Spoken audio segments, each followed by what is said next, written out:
रोहन मेहता, उम्र 20 साल, दिल्ली के एक छोटे से किराए के कमरे में रहने वाला एक आम लड़का, जिसकी जेब में पैसे कम थे, दिल में दर्द ज्यादा और आंखों में सपने जो धीरे धीरे बुझते जा रहे थे।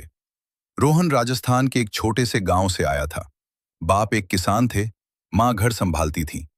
घर में इतना पैसा नहीं था कि दोनों वक्त की रोटी आराम से मिले, लेकिन रोहन होशियार था। गांव के सरकारी स्कूल में हमेशा अव्वल आता था। सबने कहा, ये लड़का कुछ बनेगा। बड़ी मुश्किल से घर का एक एक गहना बेचकर मां ने रोहन को दिल्ली भेजा, एक प्राइवेट कॉलेज में बीकॉम करने के लिए। लेकिन दिल्ली ने रोहन का स्वागत किसी हीरो की तरह नहीं किया। कॉलेज का पहला दिन था। रोहन अपने पुराने कपड़ों में आया, एक फटी हुई बैग लेकर।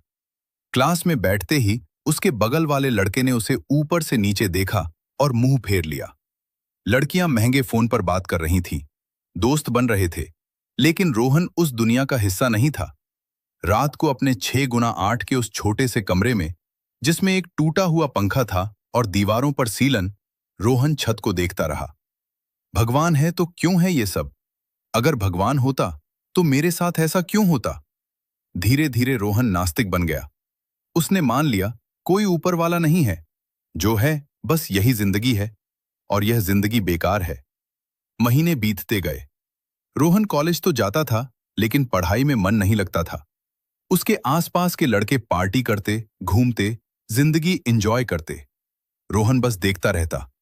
एक दिन उसके पास इतने पैसे नहीं थे कि महीने का किराया दे सके। मकान मालकिन ने दरवाजे पर आकर सबके सामने आवाज लगाई, रोहन बाबू, कब देंगे किराया? ये कोई धर्मशाला नहीं है। रोहन के गाल शर्म से लाल हो गए। उसने मां को फोन किया। मां ने रोते हुए कहा, बेटा, पापा की तबीयत ठीक नहीं है, खेती में नुकसान हुआ है, थोड़ा और सब्र कर। रोहन ने फोन काटा और पहली बार जोर से रोया, अकेले कमरे में, तकिए में मुंह दबाकर। उसने पढ़ाई छोड़ दी। यूट्यूब पर बेकार वीडियो देखता रहता, रात को देर तक जागता, सुबह देर से उठता। कॉलेज में अटेंडेंस कम होती जा रही थी। एक सेमेस्टर में 3 सब्जेक्ट्स में फेल हो गया। घर पर मां को पता चला। मां ने कुछ नहीं कहा, बस इतना बोला, बेटा, हमने सब कुछ लगाया है तुझ पर। यह एक वाक्य रोहन के सीने में खंजर की तरह उतर गया। दिसंबर की एक काली रात थी। दिल्ली में कड़ाके की ठंड। रोहन के पास न ढंग का कंबल था, न खाना। उसने दोपहर से कुछ नहीं खाया था। वो छत पर चला गया। ठंडी हवा चल रही थी। नीचे सड़क पर गाड़ियां दौड़ रही थीं। उसने नीचे देखा। एक अजीब सा ख्याल आया मन में, अगर सब खत्म हो जाए तो? वो वहां खड़ा रहा काफी देर तक। तभी पीछे से एक आवाज आई, भाई साहब, ठंड में यहां क्यों खड़े हो? रोहन ने मुड़कर देखा। एक बूढ़ा चौकीदार था, रामदीन काका। सफेद बाल, झुर्रियों भरा चेहरा, लेकिन आंखों में एक अजीब सी गर्मजोशी। रोहन ने कहा, कुछ नहीं काका, बस ऐसे ही। रामदीन काका पास आए। उन्होंने रोहन को ऊपर से नीचे देखा और बिना कुछ पूछे अपनी शॉल उतारकर रोहन के कंधों पर डाल दी। चलो नीचे, रोटी खाओ मेरे साथ। रोहन मना नहीं कर सका। उस रात रामदीन काका ने रोहन को अपनी रोटी खिलाई, सादी दाल और बाजरे की रोटी।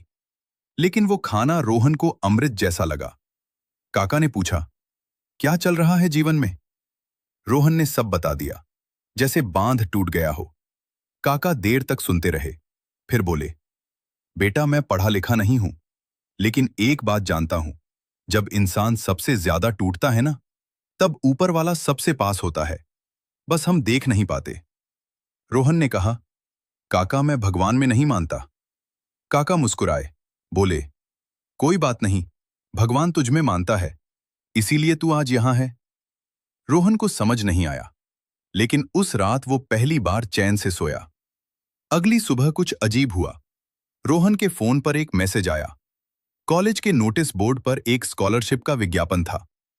जरूरतमंद और होनहार छात्रों के लिए पूरी फीस माफ और 3,000 रुपए महीना स्टाइपेंड। आवेदन की आखिरी तारीख आज। रोहन ने सोचा, मैं तो फेल हो चुका हूं, मेरे लिए नहीं है यह। लेकिन रामदीन काका की बात याद आई। उसने फॉर्म भरा, ऐसे लिखा, अपनी पूरी जिंदगी की कहानी। बिना झूठ के, बिना दिखावे के। 3 हफ्ते बाद रिजल्ट आया। रोहन का नाम लिस्ट में था। वो कमरे में बैठा था जब उसने यह पढ़ा।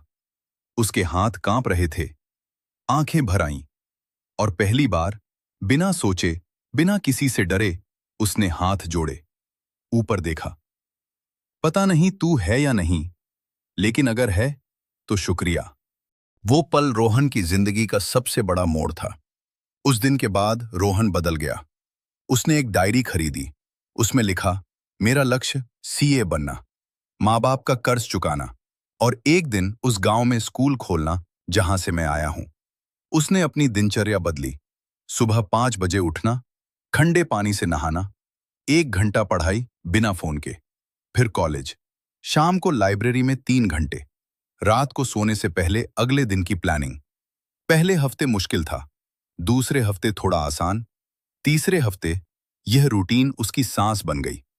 उसने यूट्यूब पर सीए की फ्री वीडियोस देखनी शुरू की, खान एकेडमी पर अकाउंट्स पढ़ा, लाइब्रेरी से किताबें उठाईं। जो समझ नहीं आया, प्रोफेसर्स के पास गया, बिना शर्म के पूछा। कॉलेज में लोगों ने नोटिस किया। वही रोहन जो कभी पीछे बैठता था, अब सबसे आगे बैठता था, सवाल पूछता था, नोट्स शेयर करता था। धीरे धीरे दोस्त बने, असली दोस्त। लेकिन ये मत सोचो कि सब आसान हो गया। एक बार एग्जाम के दौरान पापा हॉस्पिटल में भर्ती हो गए। रोहन घर जाना चाहता था, लेकिन माँ ने कहा, बेटा तू वहां रह, यहां हम हैं, तू पढ़। रोहन रोते हुए पढ़ता रहा, एग्जाम दिया और पास हुआ। एक बार स्कॉलरशिप का पैसा देर से आया। रोहन ने 2 दिन सिर्फ बिस्किट खाकर गुजारे, लेकिन लाइब्रेरी नहीं छोड़ी। एक बार एक प्रोफेसर ने क्लास में कहा, तुम लोग जैसे बच्चे सीए नहीं बन सकते, ये एलीट फील्ड है। रोहन ने सुना, चुप रहा, लेकिन उस रात डायरी में लिखा, देखना, एक दिन मैं इसी कॉलेज में गेस्ट लेक्चर देने आऊंगा। 2 साल बाद रोहन के कॉलेज में टॉप 5 में आया। स्कॉलरशिप हर साल मिलती रही। उसने पार्ट टाइम ट्यूशन पढ़ानी शुरू की, जूनियर स्टूडेंट्स को। उससे 5,000 रुपए महीना और आने लगा।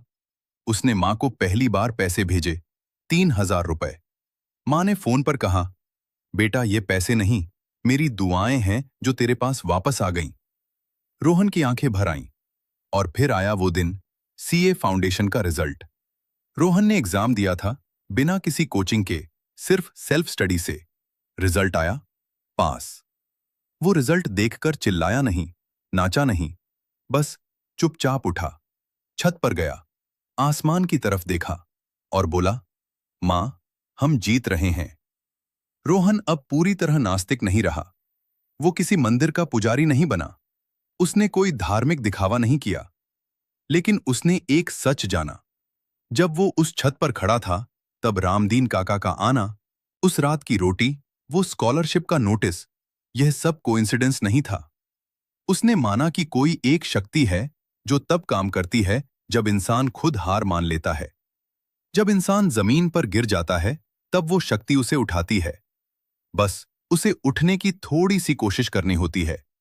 रोहन रोज सुबह उठकर बस इतना कहता, आज का दिन मेरा है, मैं इसे बर्बाद नहीं करूंगा।